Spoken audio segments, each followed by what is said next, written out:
Marvel Snap's newest card, Fenris Wolf, has hit the game with a bang. Let's talk about this card, what it goes well with, and what decks people are using in order to exploit it.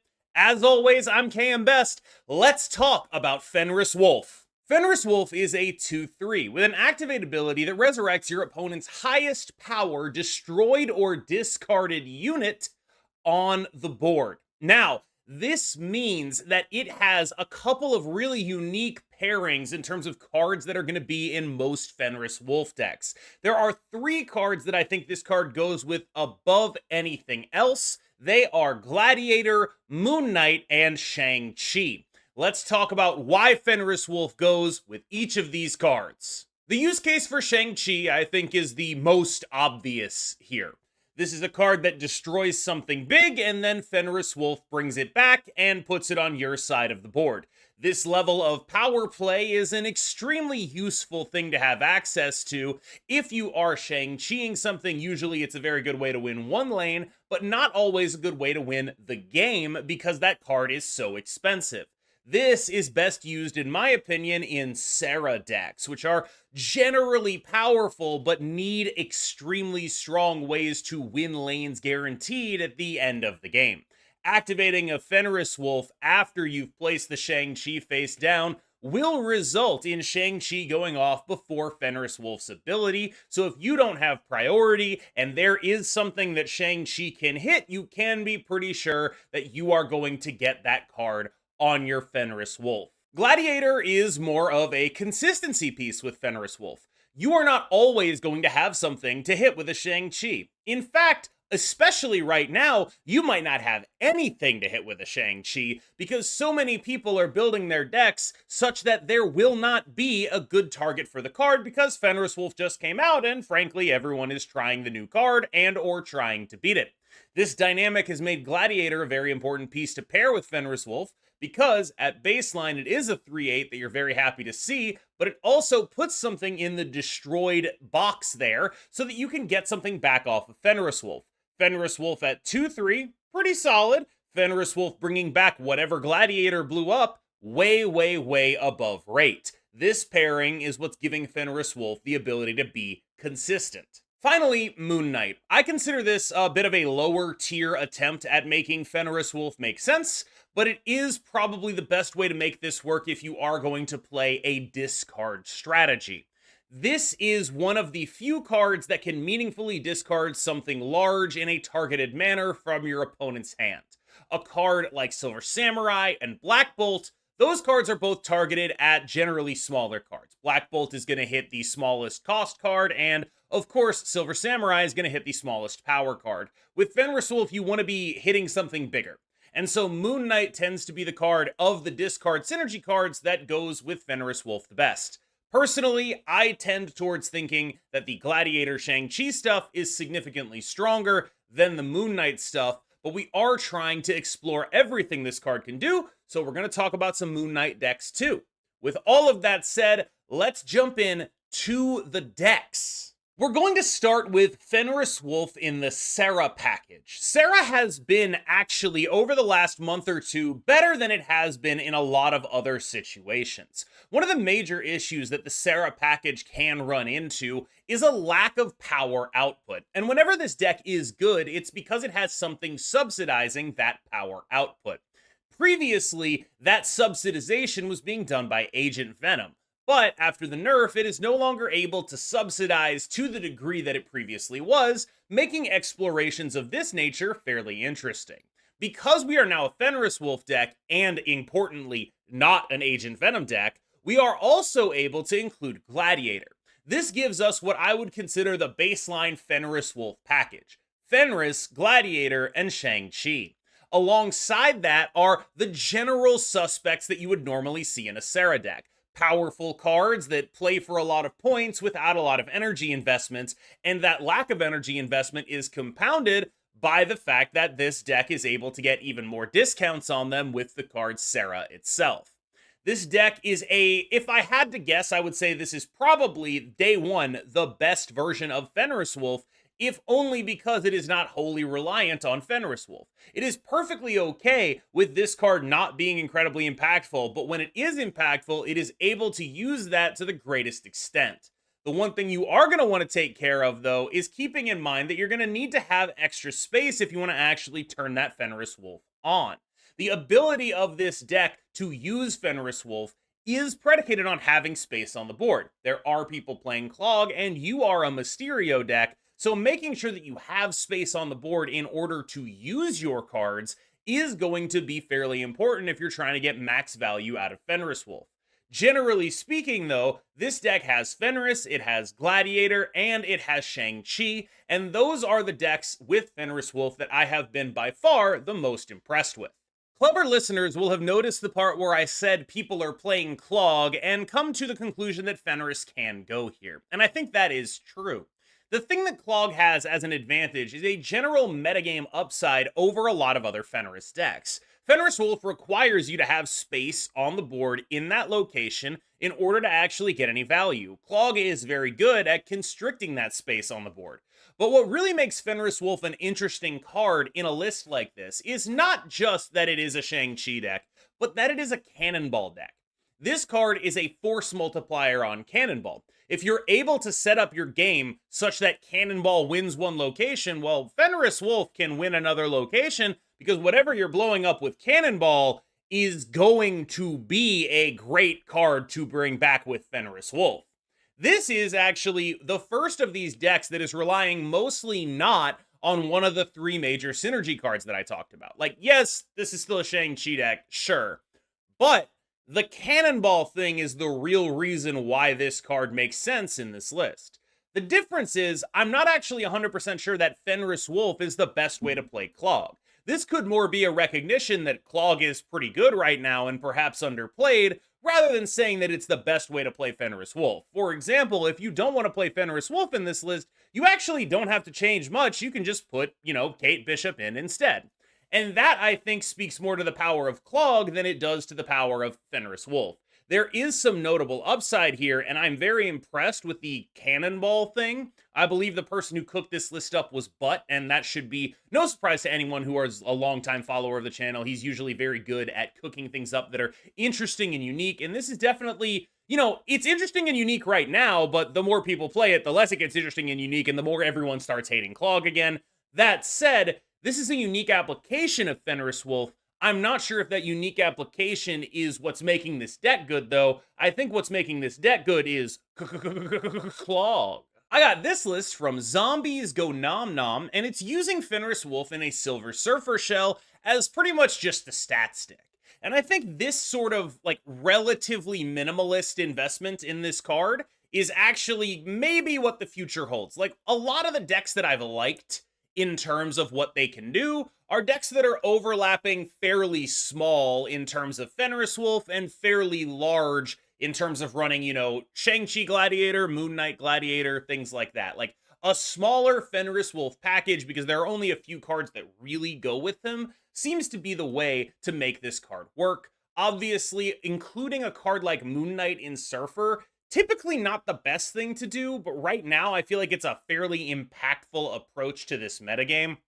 Surfer is a deck that I really like, but it has had issues with keeping up in terms of points with many other decks in the meta right now, and I do think that there is something to be said for just running really big point packages in the deck. US Agent obviously plays very large against a lot of decks.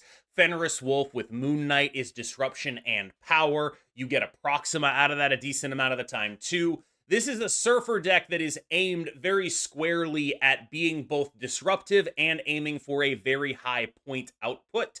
And I think those are the right directions for this archetype to try to evolve into. I'm not sure this is going to stick around, but it is a unique application of Fenris Wolf that I consider fairly interesting deck building, and more importantly, the right direction for this deck to go in the metagame including disruption and aiming for a higher point ceiling, is what a deck like Silver Surfer has to do to keep up with the Joneses right now. It wouldn't be me if I didn't put a random Wiccan deck on here. Now, one thing that people may recognize about this list is that it's very similar to the list that was playing Daredevil only a few weeks ago. I personally have enjoyed the inclusion of Negasonic in these types of lists, and I think that this kind of thing is a fairly solid application for Fenris Wolf. Again, we're seeing Fenris Wolf show up as part of a smaller package of points related stuff. Of course, we have our Gladiator. Of course, we have our Shang-Chi. We don't have a Daredevil to aim our Negasonic, though. However, it's just quite a conundrum to put your opponent in. And the more you know about what your opponent's range is in terms of how many cards they can play late, the more you're able to actually get, I just smashed the mic, good Negasonic outputs when you do that. Personally, I think that this deck is actually one of the stronger applications of Fenris Wolf. It's not necessarily one of the stronger decks, but in terms of a deck that is going to get value out of Fenris Wolf more often than other decks, I think this is a really good shot. The use of both Negasonic, Gladiator, and Shang-Chi means that you have way more options in terms of getting value than most other decks. You're not a deck that is overwhelmingly filling up the board a lot of the time. Like, you can be that, but that's not necessarily what you are. You're often going to have that extra space. It's not going to be a big deal. And because of that, this is a deck that just takes Fenris Wolf and says, look, if I get like 2-7 out of this, I'm happy with it. If I get like 2-13 out of this, I'm overjoyed. And so that is pretty much how this deck plays. What I have enjoyed about Fenris Wolf in decks like this is similar to what I like about Fenris Wolf in decks like Silver Surfer. This is a ceiling raiser. It's just a 2-3 with big upside, and that kind of big upside is important to keep up with the high-powered metagame that we're in right now. Is it always going to hit? No, but it is good to slap upside stuff in a deck that is able to already almost compete in terms of points, because that upside means that you can go over the top of some decks that otherwise would go over the top of you. At this point in the video, I think we're getting into, if I'm going to be blunt, a little bit more spurious territory. Here is Fenris Wolf in traditional discard. The synergy here is Moon Knight, and I'm not really sure how much this changes anything about how this deck plays. If this is what you're going to pick up Fenris Wolf for, I think it is probably a bad idea. I think you could very easily just play pretty much any other 2-drop, especially the Collector here, and not be very upset about it. It's cool, it's fun, it's fine, but I do not think this is make or break, and if a card is not make or break for an archetype, you probably should not be considering opening caches for it. This is basically exactly the line at which I think it is very easy to start finding replacements for Fenris Wolf. And I think that once you're at this point of the deck building of a new card, you got to start thinking, is this actually making the deck better? Or is this a side grade that I'm spending 6,000 tokens on? Right now, when we're talking about decks like this, I think it's more of a side grade that I spent 6,000 tokens on, but it does have some meaningful upside, especially when you actually hit with it. In Goon Knight, I think it's probably fair to say that Fenris Wolf is an upgrade, but I think then we're going to start quibbling over whether it's a meaningful one. Is Fenris Wolf enough to make you actually play this deck? And the more I think about it, the more I think the answer is probably no. People have always liked playing this deck a little bit more than it's actually been worth playing. However, I will say right now, in a world where people are actually playing just a crap ton of Thanos Arishem, I mean, you could do a lot worse than a Darkhawk Cassandra Nova deck. I don't think that any of that has to do with Fenris Wolf, however. The interesting thing, though, is if you made me guess, I would say that Fenris Wolf probably isn't the best version of Goon Knight. That's probably true. One of the major things that this deck has always had going against it is a lack of ability to output points. And as much as I hate to say it, this card helps you output points. It's not the most points, but it's enough that it matters, because what you're doing with this deck is trying to strip your opponent of resources. And when you are able to strip your opponent of resources, you sort of drag them down to your level and beat them with experience, right? And being able to do that does require some number of points. And the biggest weakness this deck has is its general predictability and lack of numbers. If you played your turn 5 Black Bolt, your opponent is very easily able to ascertain that you are going to play a Stature and a Darkhawk the next turn. They kind of know that. That's your max output. You almost never have a better play than that. And so if they're able to beat that, well, you're going to lose the game. And that is where Fenris Wolf comes in. It is a 2 big. It's big. It's big for a 2. Sometimes it's just a 2-3. More often than not, it's going to be slightly larger than a 2-3. And when it is meaningfully larger than a 2-3, actually having access to that does matter for this archetype. This is a deck that is still predictable, but being predictable with more points is way better than being predictable with less points. Is this good enough to make Goon Knight elite? I don't know. I personally suspect that a lot of what makes this deck make sense right now is the fact that it is a Darkhawk Cassandra deck, so it just sort of, by definition, has a really good matchup into Arishem stuff. And there's a pretty decent amount of Arishem Thanos stuff running around right now. I just did a video on it. If you want to farm it, I can think of very few decks that do a better job at farming it than this does.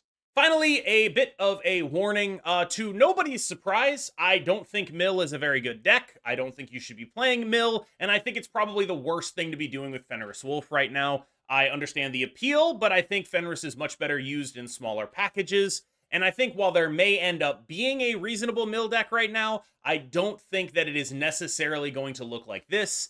In addition, I would like to point out, though, that the one major upside of being a Mill deck right now is you get to do really well into anti-venom decks. And I think that's a really interesting situation to be in, because I don't think Mill is very good, but I do think that having a meaningful upside into anti-venom is super sick. Like, their turn 4, you just like rob them of it. It's very, very cool. Like, it's a cool little thing to do. I'm not going to sit here and argue that it isn't. Being able to have a naturally good matchup into anti-venom because of the ways you interact with the deck is good. That's just a fun little thing to have.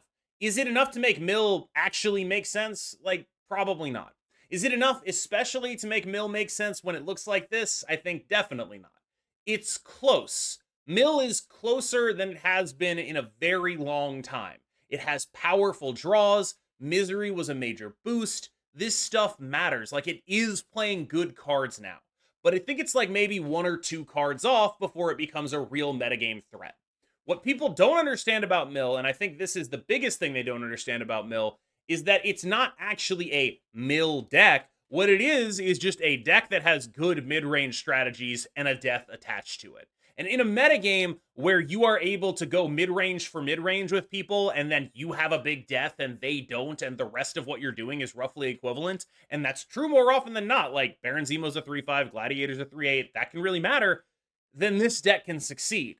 But I don't really see us in a metagame like that right now. And so for me, this would be an avoid, at least right now. I would avoid playing Mill with Fenris Wolf for now. Give it a little bit of time for people to cycle back into maybe a normal metagame state. But right now, it does not seem like the time to be doing this. All right, y'all, thank you so much. I hope you enjoyed the video. I tried out a bit of a new, format for new card reviews and decks and stuff like that. I hope you enjoyed it. Let me know in the comments if you liked it. As always, I've been KM Best. You've been phenomenal. Hope you enjoyed the KM Boost.